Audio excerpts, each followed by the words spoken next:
राजस्थान के एक छोटे से गांव भैरवपुर में एक लड़का रहता था, गोपन। गांव का हर बच्चा सुबह सूरज उगते ही उठ जाता, लेकिन गोपन सबसे अलग था। वो देर तक सोता, खेतों में मदद करने से कतराता और दिन भर बस इधर उधर खेलता रहता। उसकी माँ बार बार समझाती, बेटा थोड़ा अनुशासन सीख ले, समय किसी के लिए नहीं रुकता। लेकिन गोपन हंसकर कहता, अरे माँ, मैं तो मजे से जीना चाहता हूं। ये अनुशासन वुशासन सब बूढ़ों के लिए होता है। गांव के बुजुर्ग भी उससे परेशान थे। जो काम उसे सौंपा जाता वो आधा अधूरा छोड़ देता। स्कूल का होमवर्क न करता, खेतों में देर से पहुंचता और फिर जब डांट पड़ती तो सब पर गुस्सा निकालता। धीरे धीरे लोग उसे लापरवाह गोपन कहकर पुकारने लगे। एक दिन गांव में खबर फैली कि प्रसिद्ध संत स्वामी श्री हरिदास गांव में आ रहे हैं।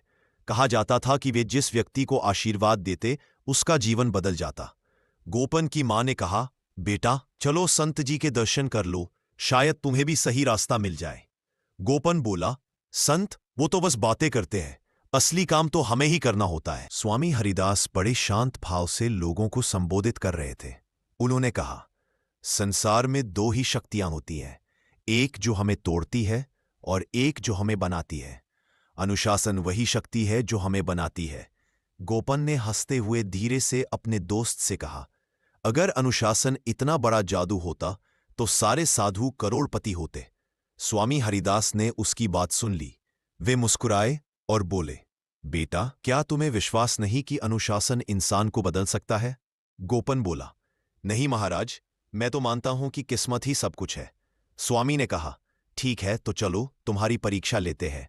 संत ने उसे एक सूखा पौधा दिया और बोले, इस पौधे को हर दिन सूर्योदय से पहले पानी देना, मिट्टी बदलना और देखभाल करना। अगर 40 दिन बाद इसमें जान आ गई तो समझना कि अनुशासन में ताकत है। गोपन बोला, अगर नहीं आई तो? संत बोले, तो मान लेना कि संत की बातें केवल कहानियां हैं। गोपन ने यह चुनौती स्वीकार कर ली। पहले दिन उसने सुबह जल्दी उठकर पौधे में पानी दिया। उसे थोड़ा अजीब लगा, पर मन में जिद थी कि संत को गलत साबित करना है। दूसरे दिन नींद नहीं खुली, लेकिन उसे याद आया, अगर मैं नहीं गया तो संत कहेंगे मैं डर गया। वह भागा और पौधे में पानी दिया। तीसरे दिन बारिश थी, फिर भी वह भीगा हुआ पहुंचा और मिट्टी ठीक की।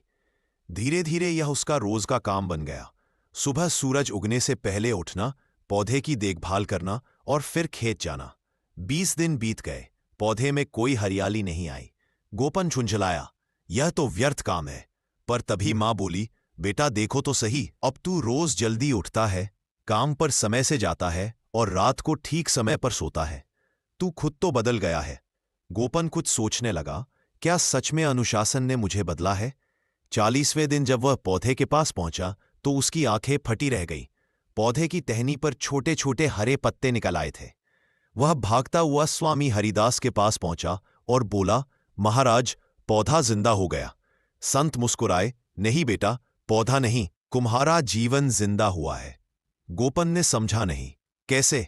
स्वामी बोले, पहले तुम बिना सोच के जीते थे, आज तुम हर सुबह उद्देश्य लेकर उठते हो। वो पौधा नहीं बदला, तुम्हारे भीतर का अनुशासन अंकुरित हुआ है। जब मन पर नियंत्रण होता है तब किस्मत भी झुक जाती है। गोपन की आंखों से आंसू निकल पड़े। उसने संत के चरणों में सिर झुका दिया। महाराज आपने मुझे बदल दिया, अब मैं हर काम समय पर करूंगा, हर पल का सम्मान करूंगा। उस दिन से गोपन ने अपने जीवन का नियम बना लिया, कभी देर नहीं, कभी अधूरा नहीं। वह सुबह जल्दी उठकर खेतों में जाता, सब काम समय पर करता। धीरे धीरे गांव में उसकी पहचान बदलने लगी। लोग कहते, वो रहा गोपन, अनुशासन का प्रतीक। कई सालों बाद वही गोपन गांव का प्रधान बना। उसके निर्णयों से गांव तरक्की करने लगा।